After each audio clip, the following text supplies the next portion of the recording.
Okay, so we're going to get right into it because we were already talking about it. Welcome to Turntable Tuesday. On today's episode, we will be talking about Johnny Cash's album American 4. The Man Comes Around. That is the subtitle of the album. Yes, I know that.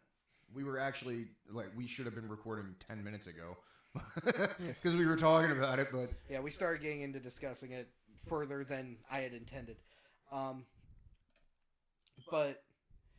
So I'll start with a little bit of the overall. This is one of the American series. I think there were 6 or 5. There were at least 6. Yes. Might have been more, but I know there were at least 6 because number 6 is Ain't No Grave. Oh yeah, okay, there's 6. These were recordings. I don't know if they were all done at the same time, but these were the recordings that the American series were the recordings Johnny did with Rick Rubin. And American 4 was actually the last album released while Johnny Cash was alive, because as you were just saying, he died less than a year after this album came out. Which made Hurt all the more powerful at that point. And yeah, the others have been released posthumously. So why was it called American? The first one was American Recordings. And it's a lot of Johnny Cash going back to his roots in original gospel. And it's really stripped down. There's not a lot of tracks on any of these albums that have a whole lot of production. A lot of them are just him and a guitar or maybe, a guitar and something else. Yeah. So the American recordings have nothing to do with the fact that they were recorded at American recording studios. Not specifically, I didn't even think about that. That would make sense. Yeah. Well, yeah, but did Johnny ever record anything that wasn't here? Well, he's talking about American Recording Studios, Rick Rubin. Oh, well. I mean, yeah. Maybe. I don't know. Because they were all recorded there. And America is a recording... American is, American label. So American 1, 2, 3, 4, 5, and 6 would... Yeah. Okay. Just something to think about. Why'd you ask the question if you Because I was curious. Because I didn't know the answer. I just wanted to see what you guys thought of it. But evidently, I guess I was. I was just okay. It's Johnny Cash, and I get that he's an American and he is a symbol of America. I get that. Okay. Yeah. Okay. But now. Anyway, the overall thing for a lot of these is stripped down. There's. Like I said, a few of them have some more production. Ain't No Grave from number 6, which was used in the lead up to, I believe, Shawn Michaels versus Undertaker 2. Might have been the first one. Either way, that's how I knew there were more American recordings, was that showed up in a promo for that. But this one is kind of the one that really everybody knows about, because I saw the title American 4. I didn't know there had been American 2, and American 3. But this is the one where he released a cover of Nine Inch Nails' Hurt, which initially, for that song specifically, Trent Reznor was very much against the idea. Until he heard the recording. Yeah. Well, it is such a personal song for Trent, talking about his addiction and dealing with that, and that's why he it wasn't any disrespect to Johnny specifically, it was just he didn't hear it. And then they took him the recording and he listened to it and he realized that is as much Johnny's song, the way that Johnny did it, that is as much Johnny's song as it is his. Trent actually said in an interview, he said that's Johnny's song now. It was on my album, The Downward Spiral. He goes, but that's Johnny's song now. Everybody knows he played it. My version could not exist, and it wouldn't matter because it's Johnny's song. Yeah. And the track opens with The Man Comes Around. Which, if you've ever seen the 2004 remake of Dawn of the Dead, the opening sequence of that film is The Man Comes Around. And that is one of the songs that has a little bit more production on this album, but still, it's still really stripped back. Oh, yeah, but compared to the rest of the album, it's got a lot more. Like, I'm so lonesome I could cry singing the guitar. Yeah, Give My Love to Rose, which isn't that one of his old songs? That's what you would say. Yeah, Yeah. that he re-recorded. Yeah, that was actually one of his first songs. Back in like, well, early. I believe it came out in 60 or 62. No, he re-recorded it in 62. It might have come out in 58 because Folsom Prison Blues was from 55. Next one was Bridge Over Troubled Water, which I'd be surprised if you aren't at least somewhat familiar with the song. Once again, Johnny going back to his gospel roots. Yeah. I Hung My Head, which I'm not really familiar with that song. It's been a while since I've listened to this. I can't remember the song myself. Yeah. But it's, if I'm not mistaken, it's another gospel song. Yeah. A lot of these are. First Time Ever I Saw Your Face. And normally that's the ever, they do the apostrophe and get rid of the V, but First Time Ever I Saw Your Face. Another cover, there are a couple of covers on this album. But this next one is one I'm a little surprised. One, I didn't know the version I was familiar with was a cover. And two, I'm a little surprised, especially because of that cover, that this didn't get more press. You used to. Okay, so the song we're talking about is Personal Jesus by Depeche Mode. The version I'm familiar with is Marilyn Manson's cover. I was going to say, I've always known it as a Depeche Mode song. No, I didn't know it was a cover. Because it, especially the way Manson covered it, especially the way that Manson did it, it sounds like a Manson song, and even the lyrics, it sounds like a Manson song.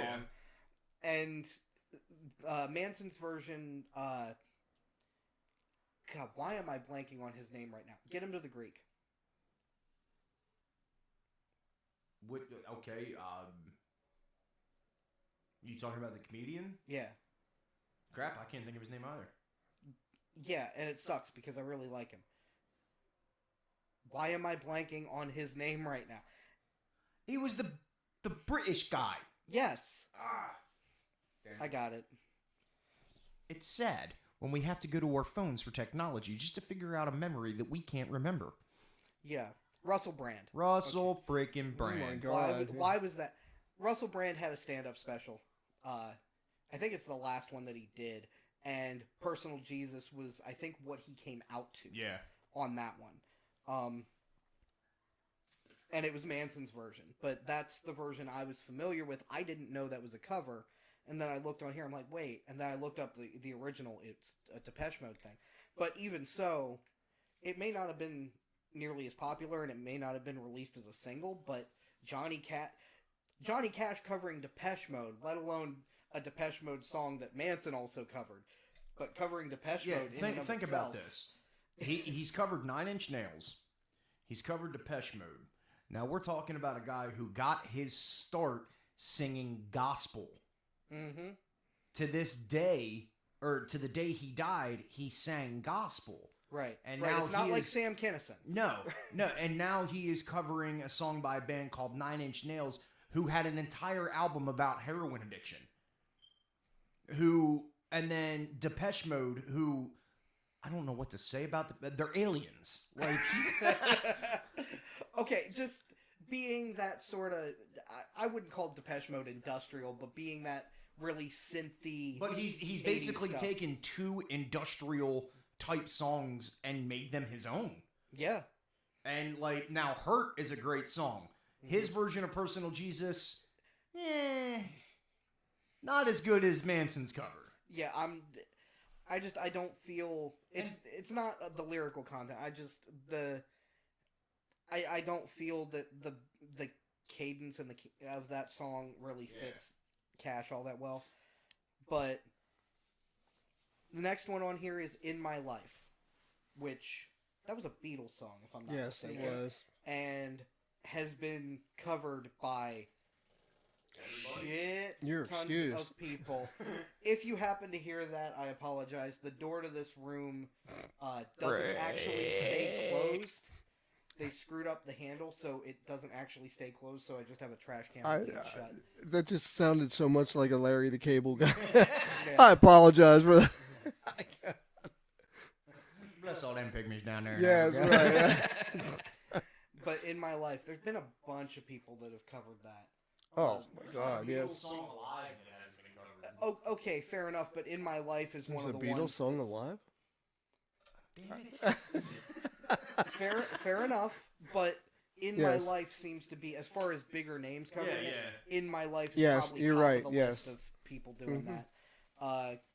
Oh my God. Oh, it's the air pressure difference. Okay, whatever. No, the only other one I can think of right now, but I know it's been covered by a bunch, is Ozzy. Yeah. Mhm. Ozzy did a version on his covers album.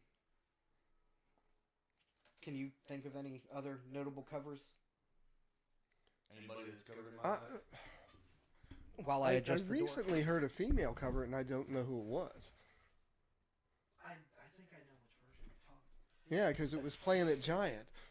Yeah. Well, But- they're trying to figure that out. The next song on the album is Sam Hall, which I just, for the life of me, can't remember. I bought this album when it first came out in 2002. I wasn't even in high school yet. I know, Terry, that makes you feel old, and I'm sorry. Oh, it doesn't make me feel old.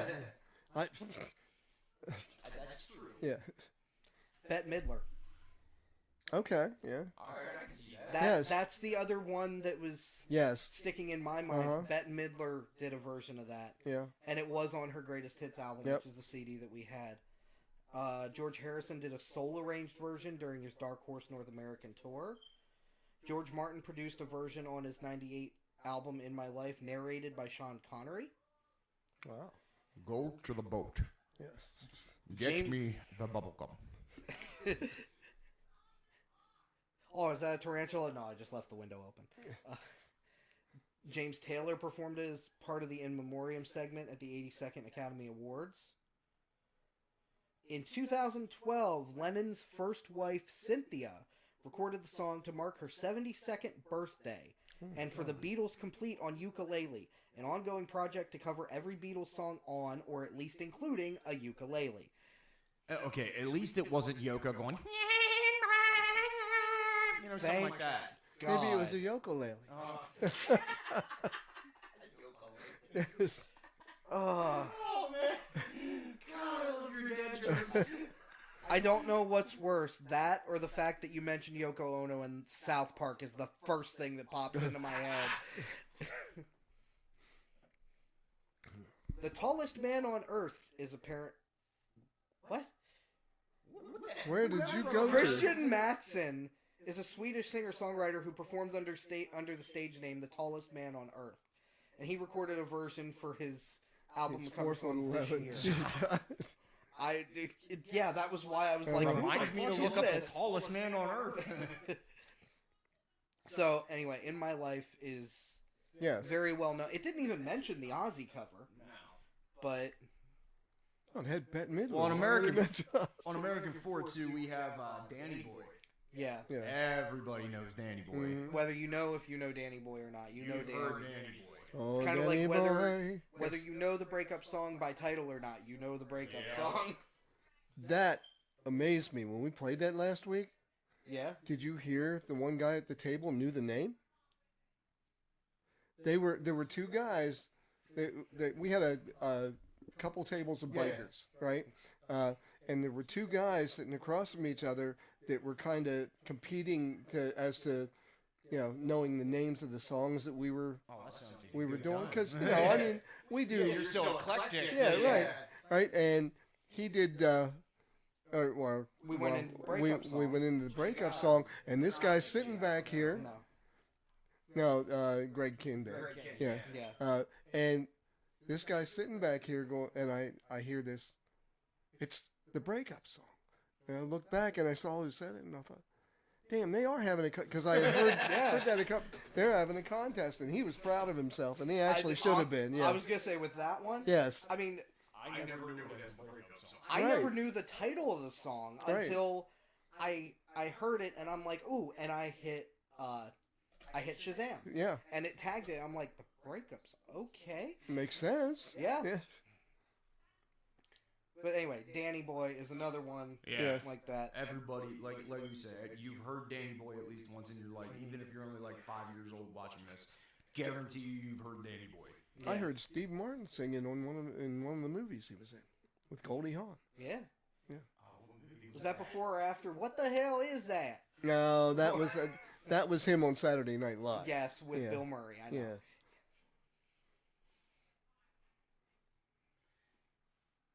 What? You got me thinking that I- movie, I don't Steve remember Martin, the- Goldie Hawn. Now, like I'm trying to figure, I'll figure it out. Okay. I was gonna say I don't know. Next one on the list is one that really works well, but kind of surprised me when we finally bought the album, and that was that he covered Desperado. And it didn't surprise me it was more just one of those, oh, Johnny Cash is covering the Eagles, not a surprise at song. If he had done like 21 or he had done James Dean or something, then I'd have been surprised at the song choice. Yeah, the song choice doesn't. That would be the song that Yeah, he would do. absolutely. That or Yeah. Dolan Dalton. Yeah. The Out of Towners from '99. I don't. Does it give the plot? The remake of the 1970 Neil Simon comedy follows the adventures of a married couple, Henry and Nancy Clark, as they are vexed by misfortune while in New York City for a job interview. No. Because that's Steve Martin and her. So there's got to be another one. So you learn all sorts of shit on these episodes. Yeah. Yeah, apparently. House Sitter. Yes. Haha. I'll bet you. So Con artist Gwen moves into Newton's empty home without his knowledge and begins setting up house posing as his new wife. Is that the movie you're thinking of? Yeah. Okay. I think yes. So it's like a reverse Overboard. Yeah. Yeah. wow, and it's got Goldie Hawn. That's Hmm. All right. So that would be Underboard. I wonder how Kurt Did- Russell feels about I was that. gonna say, did her and Steve Martin have a thing since Overboard's where her and Kurt Russell met? and met they never got before- married? They met before Overboard. They met like 4 or 5 years before Overboard and were dating by the time they made that movie, which is why the chemistry is so good. Hmm. I love me some Time to Kurt send Russell. out the old ball and chain to buy some more. Anyway, Danny yes. his version of Desperado is eh. I haven't I- heard it, so I actually really like it. It's It's very much It's level on the how scale. do you feel about the original version of Desperado? Oh, I love the original version. Okay, all right. I was just waiting for you to say. No. I love okay. the original Yeah. version, like his Right. cover, because once again, it's Johnny Cash. It's underproduced. There's not a whole lot of stuff going on. I just don't feel that Johnny Cash's voice fits that song very well. fair enough. Which is why, like, he still did a good job with the song, but it's like, I feel it would fit less if his other stuff wasn't also in Mhm. a lot of it in that same kind of Yeah. Old West vein. now if he would have chosen to like have that be one of the songs that's like played with piano and a little bit more Mhm, produced, yeah. then maybe it might have been a little better. Yeah. But Yeah, but it literally is just him and a guitar. Mhm. yeah. Next one is I'm So Lonesome I Could Cry. Oh, everybody loves Hank Williams. Everybody loves There's Hank. something wrong. Please try. Fucking Siri. Yeah, apparently she was listening to that whole fucking thing Oh, nice. Ooh. and misinterpreting half of it, what I saw on the screen, But everybody loves Hank Williams. Some good old Hank. or at least doesn't hate Hank Williams. Yeah. Yeah. And it's funny that he plays that song too, because he contributes Hank Williams as being one of his what's the word I'm looking for? Influences. That's it. Yeah. In music and in attitude. Yeah. That's true. I mean, Mhm. they both were extreme alcoholics. I was more thinking outlaw, but okay. See, Hank Williams wasn't much of an outlaw. No, he wasn't. Not as he was just a drunk. Yeah. Yeah, because musically, I mean, Johnny Cash was an outlaw as far as country. Outlaw country. Yeah. That style came about more in the but Hank 70s. Williams was country. Period. Yeah. Oh, Yeah. he was straight country. Yeah. Crooner or not crooning, yodeling. Yeah. Like when you add yodeling in the country, you country. I'm so lonesome. Shut up, Joel. Yeah. That reminds me of the end of Dewey Cox. And she's married to a rodeo dude. All right, so The end of Dewey Cox. yeah, did you ever see the end of Dewey Cox? Yeah, but it's been a while since I At watched the it. end, it's her, Eddie Vedder,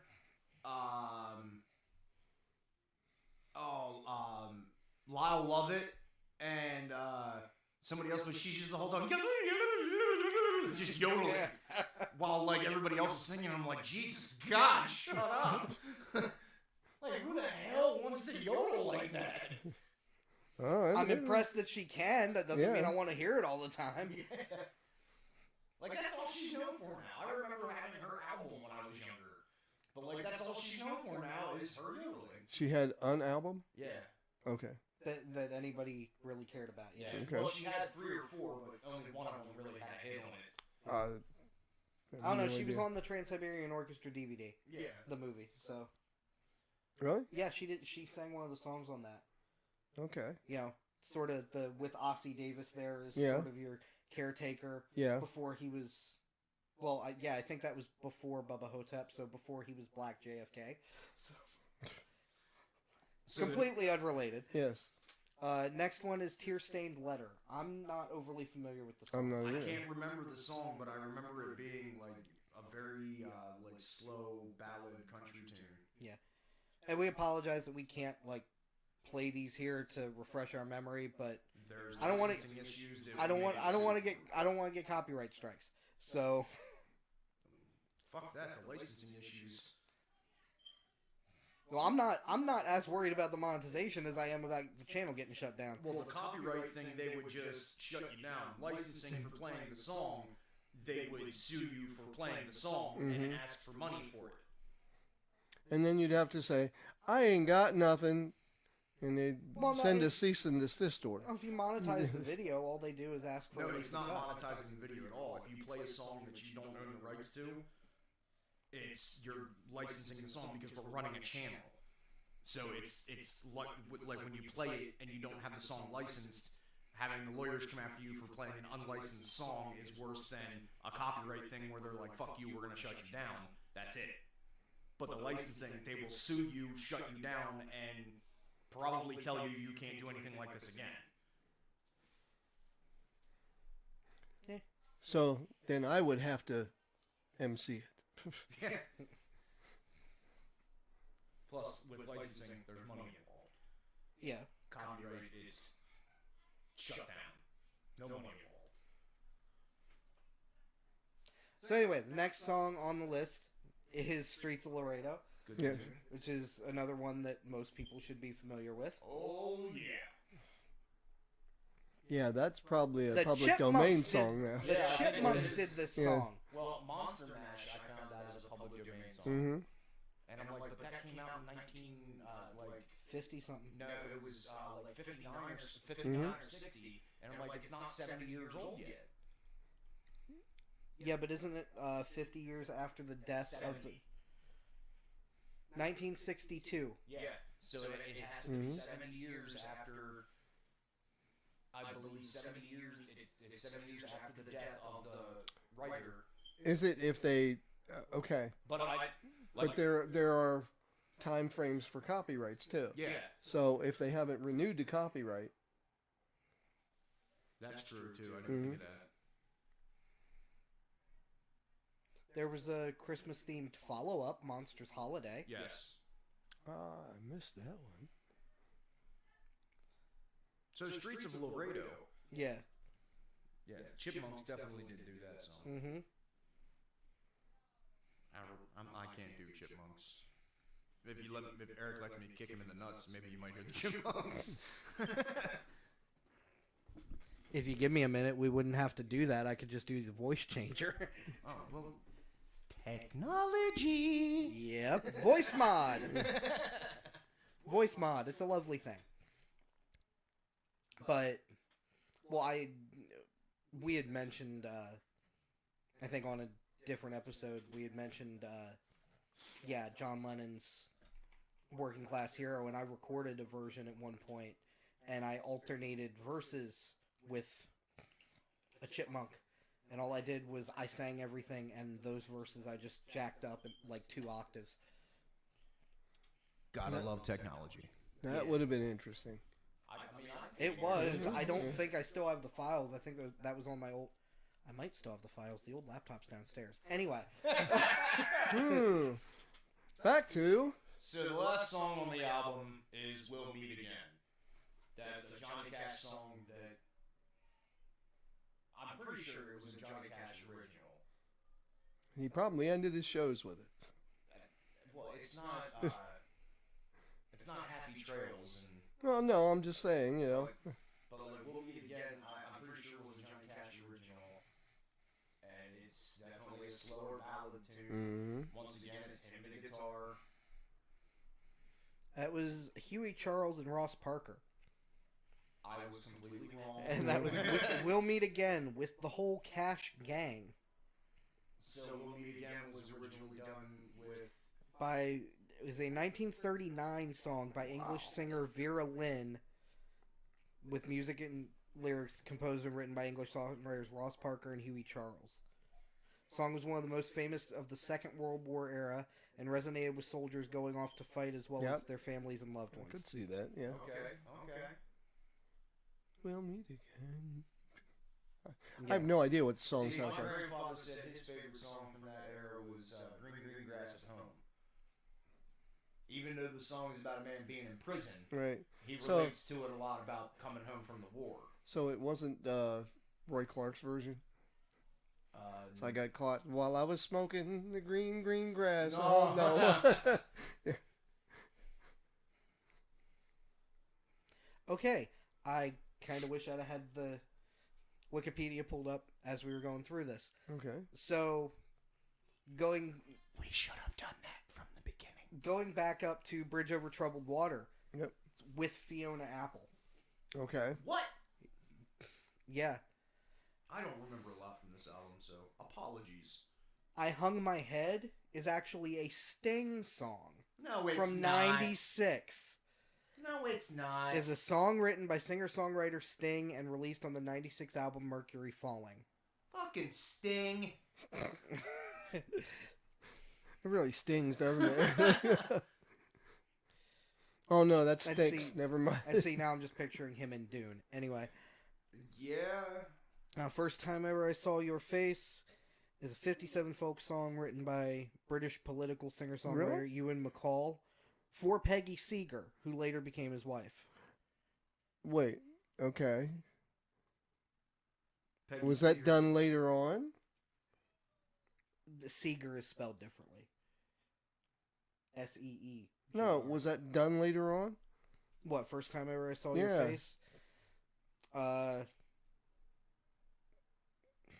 It was recorded by various folk singers during the 60s. Mm-hmm. Became a major international hit for Roberta Flack in That's the 72. one. Yep. Yeah. Winning Grammy for Record of the Yep. Year and Song of the Year. Yep. So, most of the information I gave about this album is proving to be fucking false. No. Desperado actually does feature Don Henley. Mm-hmm. I bought this album back in 2002 when it came out. I've listened to it maybe 50 times back then. That doesn't mean I remember shit. And he smoked a few 20 joints years ago. since then. Yeah. So, yeah. Fuck, we're old. Yeah, think about it. The album came out 20 years ago, and I remember going to Kmart and buying it for $15.99. Damn, that was expensive. Yeah. Well, Okay. a brand new album was normally anywhere between brand new CD was 15 to 20 bucks. See, I remember the first time I bought an album, and it was a double album, and it was Steppenwolf Live, and it was probably $5. Don't take this personally. Fuck you. Yeah. But it was vinyl, you know. Yeah. Or some, Yeah, nowadays you know how much that album would go yes, for? I know. Yes, too much. I guarantee you that album is probably $100 album right now. Mhm. Yeah. And I'm So Lonesome I Could Cry is a duet with Nick Cave. Who the fuck is Nick Cave? I guess somebody... Australian singer, songwriter, poet, lyricist, author, screenwriter, composer, and occasional actor. Known for his baritone voice and for fronting the rock band Nick Cave and the Bad Seeds. Oh, I've heard of a band called the Bad Yeah. Seeds, but I've never heard of Nick Cave and the Bad Seeds. Nick Cave and the Bad Seeds. The big thing... They were featured in Harry Potter. I'm gonna feel real stupid here soon. Really? Were they the Okay. dance- Oh, dance that with the hands, yes. the hippo grip? No. No. That was Billy Idol, I believe. No, it wasn't. Wasn't it? Are you Um, sure? No, yes. Well, okay, might be. But I think that was actually somebody else. But, no, the song when Hermione and him Harry are danced? in the tent. Yes. Ah, the song That's that's playing- on the radio. Yeah. That's Nick Cave. Hey, I'm pretty sure everybody learned something new today. Oh yeah. Yeah, I'm really quick double checking to make sure that I'm not wrong about what he was saying. But yeah, there's a... Okay, I just got a Facebook link from my wife. Anyway. So we have gone over Johnny Cash's American For The Man Comes Around from beginning to end, and what we remember of And it. then halfway again. Yeah, and then coming back and going over it again because New information. apparently I don't remember shit about this album. But all in all, it's a great album. It's Johnny Cash. If you like Johnny Cash, you like the old folksy sound.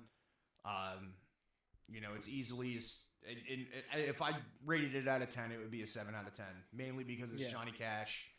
You know, and in my opinion, you know, he was one of the first, like, rebel singers. You know, he was the first outlaw, like, type. You know, and then you had a few others that followed. But, you know, it's an all-around great... He did this, if I'm not mistaken, he recorded this album much later in life. Yeah. Yeah, so we're talking, you know, Johnny Cash is almost dead recording this, and his voice doesn't sound quite the same, so it's not necessarily the old, hey, get rhythm, and you get the blues. No, it's not anything like that. It's a lot sadder. It's a lot more melancholic. This was recorded in '02, and it was released November 5th. We're actually just a week past the 20-year anniversary. It was released November 5th, 2002. So he recorded this in the same and released it in the same year. So you can tell the production value of it isn't the highest. Well, I mean, the value's still there. It's Well, just yeah. not. It's not excessive production. Yeah. So And he died less than a year later. He died September 12th of '03. So I mean, it's a great album. Give it a listen. Once again, Johnny Cash's American For The Man Comes Around. I guarantee you, when you listen to it, you'll recognize half these songs. And you'll be like, why have I never heard of these before? Or how did I not know Johnny Cash did these songs? And it's really because the American albums, like Eric said, he didn't realize there was an American 1, 2, and 3. Right. This one I think mainly blew up because of Hurt. Because of Hurt. And then I didn't know that they released any posthumously, and you know, it was Ain't No Grave got used for that promo, and that's American 6. I'm like, when the hell did American 5 come out? Yeah. So you were right, by the way. I was? Yeah. That it wasn't Billy It Idol? wasn't Billy Idol. Okay. Sounded like Billy Idol, but it was a singer in a band, and I can't remember. I think it was the band was anyway. Yeah. That's That's separate completely discussion. off topic. Yes. Yeah. So, thanks for watching. We'll see you next week. Yes. Links are in the description. Go join the Discord server if you use Discord. Even if you don't, go join the Discord server. Join the Discord. We're keeping it very well Join the organized, so you Discord. should be able to use it without too many issues. Discord. I'm trying to keep with his. Join the Discord. One of us. Yes. One of us. All right. We'll see you guys next week. So long. Join the We're- Discord.